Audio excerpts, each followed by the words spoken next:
The ANZ has declared it has an appetite to reduce interest rates on credit cards after conceding they may be too high. Fronting a parliamentary inquiry in Canberra, the bank's boss apologised for past failures, including dealings with a disgraced Indian businessman. The empire of Indian tycoon Pankaj Oswal is crumbling. And the bank that helps build it is in the spotlight. We have witnesses present from ANZ Bank Limited here for today's hearing. In Canberra, the ANZ chief was grilled about the bank's dealings with Mr Oswal and his company Burrup Holdings.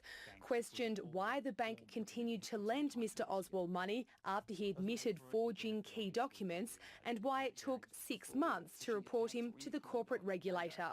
Technically that's correct, but again, this is a colourful character who admitted all sorts of things. Shouldn't you be wary of loaning $900 million to colourful characters? No, we shouldn't have. We made a mistake. This is wrong. Absolutely. Like his Commonwealth Bank counterpart, Shayne Elliot kicked off with something of a mea culpa.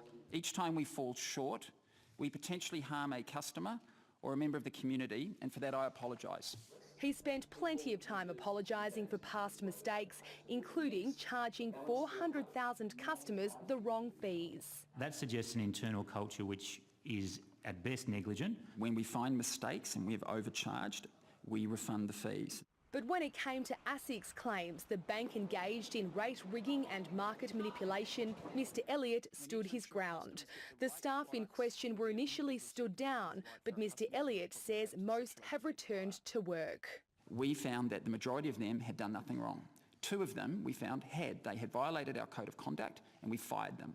On the contentious issue of interest rates, the bank chief was unrepentant about ANZ's failure to pass on RBA cuts in full, but he says the bank is willing to cut interest rates on credit cards. I think that's in our customers' interest but also potentially in ours. The ANZ has been a big donor to both major parties, spending nearly $1 million over the past 5 years.